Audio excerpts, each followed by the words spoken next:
Chapter 31 Declining Years, 1936 to 1937. In 1938 Mr. McClure had a hemorrhage and was taken to the hospital in a serious condition and little hope was held for him, but he recovered and after a few weeks' convalescence he desired to attend the Houston, Texas, conference in October. It was quite an undertaking, but Mr. S. Screer, who had been conveying him around in his car and helping him from place to place, promised to take him by automobile on the 2,000-mile trip. They arranged to spend a few days in Jerome, Arizona, on the way. In this out-of-the-way place Mr. Greer had seen a work of grace and a little assembly formed, so the saints there were mostly newborn souls with a hunger for the word. When the believers in Jerome heard that these brethren were going to visit them, they arranged a conference for 2 or 3 days. The primitive appearance of the place and the manifest interest among those young believers for the milk of the word reminded Brother McClure of his early days in gospel work in Ontario and were most inspiring to him. Mr. McClure had stood the journey very well, and during the 3 days conference in Houston, Texas, he ministered the word with much help and gave one address on the great woman, 2 Kings 4 verse 9. He spoke of her exercise of heart and forethought as to the needs of a servant of God in making provision for his comfort. He went on to speak of hospitality as an outstanding Christian grace, and deplored the increasing lack of it in these days. During the conference he received a telegram from Los Angeles, stating that an old friend had died and he was wanted if possible to speak at the funeral. He was anxious to attend it, and many thought the train would be better means of travel for him. He and I left on Monday morning by the Sunset route and we arrived in Los Angeles Wednesday morning. He was wonderfully sustained, and that same afternoon he took part in the funeral services. While our brother had recovered sufficiently to travel, he required someone with him, and for a few weeks longer he remained with Mr. F. Hillis in Los Angeles and took part in the usual meetings. In November he arranged to go to the Oakland conference at Thanksgiving time, and a number of the Lord's people put him on the train. In the morning he was met at the station in Oakland, but because of a minor accident that day he was deprived of the privilege of being at the conference. For a number of weeks our brother was confined to the house, something which he did not appreciate very much. On my way east early in January, 1939, I called to see him, and he greeted me with the words, "Why not wait until the weather is more favorable and I shall go with you to the east?" He talked that afternoon about another trip to Ireland. His heart seemed set upon it and he had it all planned. He wanted me to accompany him on the trip and said we could leave from the Pacific coast, giving us a long ocean voyage by way of the Panama Canal. The doctor had encouraged him by telling him his heart was still in good condition. Sometime after I arrived home I had letters from him still hopeful of recovering and again arranging about the trip. In May I received a letter from Brother McClure stating he was coming east with Miss McIntyre and asking me to meet him and take him around. His first stop was Akron, Ohio, to visit beloved Dan Becker. Mr. Becker, a brother greatly beloved and a true shepherd in the Oakland Assembly, had spent many years on the Pacific coast and made his home at McIntyre's also. Mr. McClure and he were very close friends, but Mr. Becker had taken ill and was then being nursed in the home of his brother. The meeting between those two brethren was very touching, as in both cases the sands of time were sinking and it was only a short time until beloved Dan Becker was with the Lord. Early in July I met Mr. McClure at the New York terminal. He had become more feeble and was no longer able to travel alone. We remained in the city about a week. He enjoyed the Lord's Day at the 125th Street Assembly and also a night at the Bronx, and one night at Richmond Hill. I drove him to my home in Rhode Island and arranged meetings in Pawtucket, Providence, Boston, and New Bedford. Many said it was wonderful how fresh and helpful his ministry was, and he enjoyed much meeting many old friends. In August we attended the conference in Maine, but he had to be brought home when it was half over. After this he wanted to return to Oakland to see the eye specialist, who still gave him hope that he would get back a measure of sight. Our brother wished to spend a short time in Detroit and we arrived there early one morning. Again his ministry was much appreciated by the Lord's people in the city and he still liked to visit the sick, although at this time it was with difficulty that we got him from place to place. While in Detroit, Mr. McClure greatly desired to visit Mr. John Ferguson, who for 50 years was a well-known herald of the cross in the British Isles, United States, and Canada. As an evangelist, Mr. Ferguson had few equals, excelling in proclaiming the wonderful story of Calvary as well as the awful doom of the Christ rejecter. His preaching had moved multitudes, and through his ministry many were saved. Mr. McClure and Mr. Ferguson had often ministered the word together at large conferences, but Mr. Ferguson was at this time nearing his heavenly home. We brought Mr. McClure into the room and sat him down beside the bed where Mr. Ferguson lay. It was indeed stirring to me and a scene long to be remembered to be present at the meeting of these two soldiers of Christ, weary and worn after many years of wholehearted labor for the best of masters.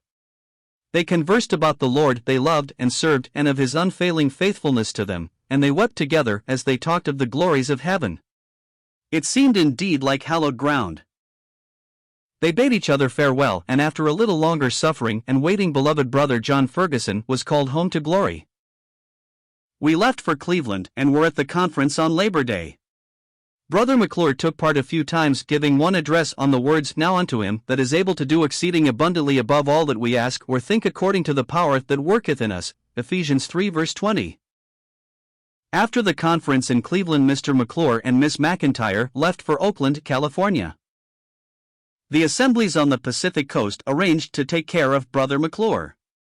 They appointed two local brethren, Mr. George White and Mr. E. Little of Goodyear Assembly in Los Angeles, to carry out this ministry. There was a monthly contribution sent from each assembly, and other assemblies remembered him as well, so he lacked nothing. His eyes did not improve, and in 1940 he was notified of the death of his sister in Los Angeles.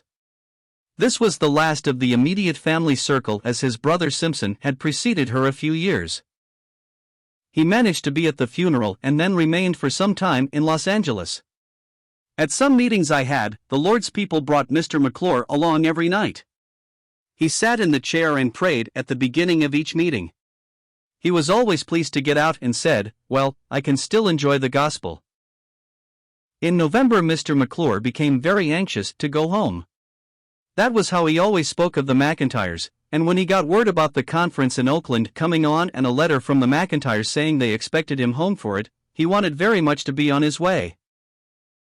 Each day as I went to see him, his first words were, "Have you heard of anyone driving to Oakland, or do you know anyone who would lend you an automobile to drive us up to Oakland?" The meetings were finishing, and I talked the matter over with the brethren, suggesting that I close on a certain night and leave the next night with Mr. McClure for Oakland. The suggestion met the approval of all, and we sent a message to Oakland advising them of our arrival. Next day as I went in to see him, his first words were, "Well, any more word about Oakland?" "Yes, Mr. McClure." "What is it?" "We leave tonight by train, arriving at 16th Street, Oakland, in the morning, and I have sent a message to the McIntyres. I am going to the depot to get the tickets and will be back to pick you up." What a pleased expression came over his face as he said, "All right." While we were busily engaged packing his bags for the last time, he sat and wept. He always wanted to help in some way, but he just said, "I am sorry, I can't help." We said, "It is a great pleasure you are giving the rest of us here to do this service for you." At the terminal quite a number of saints had gathered to say farewell, and they hired a wheelchair to take him to the train. On the way in the chair he said, as Donald Ross used to say, "Such kindness to an old man." The Lord's people were visibly affected at the parting that evening, and some clung to him as they would to their father. The conference began November 21st, and while sitting in a chair at the morning session, Mr. McClure gave his last conference address from Psalm 127. This psalm was not written to stir up more activity.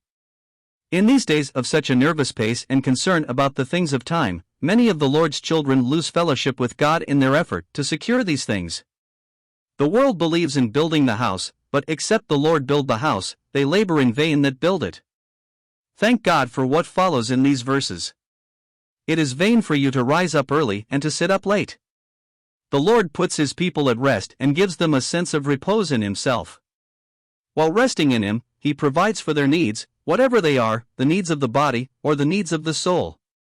Instead of our becoming nervously occupied and busy, he says, "Rest in me. He giveth his beloved sleep." Thank God we may know that in actual experience. Nearly 60 years ago, in following the Lord's word, I gave up my position in a large place in Chicago. Mr. Donald Rawson, talking to young men who desired to serve the Lord, urged them to go forth looking to the Lord for only bed, food, and washing.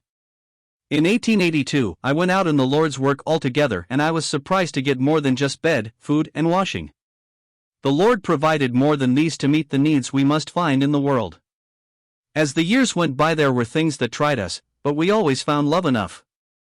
If we had the power to choose over again, we believe by the grace of God we would do as we did, trust Him and find Him faithful. Thanks be to God, we are found in Him, and He is faithful. Years ago, when strong in body and able to go around, we were cared for, and now, as an old man, broken in health and unfit for the things that we once did, what do we find?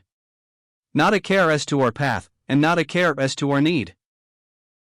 The Lord just seems to take it all in hand, and we find the truth of that word, He giveth His beloved sleep. He provides for them, and thank God, that is to be the way right to the end. I know the need of this psalm, and I give you this portion of God's word as something we should know in these meetings. May the Lord grant that this conference of 1940 may go down as one of the best we have ever had, not that we are better prepared, but that He is able. The nervousness that leads people do this, and that is not needed. He provides for His people who trust in Him. They rest in Him, and He does everything else. May this psalm speak to us, for His name's sake.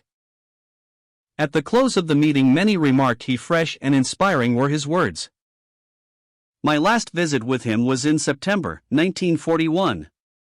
Brother Samuel Greer had just died, and he said, "Think of Sam being called home and I am still left here, but," he added, "all is well." The end came rather suddenly. On December 4, 1941, the doctor examined him and told Mrs. McIntyre it would be all right to give him a little change. When this was mentioned to him, he was pleased and said he would like to go to the beach, and they began to prepare for this trip. Friday, to the surprise of all, he came downstairs alone and could even tell them apart. Saturday morning, December 6, Mrs. McIntyre had gone out to the store and a message followed her to come back immediately. When she returned, she found Mr. McClure had passed away without a struggle. The portals of glory had opened, and the ransomed spirit of beloved Brother McClure had entered in to see that blessed one in glory whom he had preached and served for more than 60 years. The news spread rapidly by phone and wire, and many hearts were moved. There was a deep sense of loss among the Lord's people, for a prince and great man had passed away.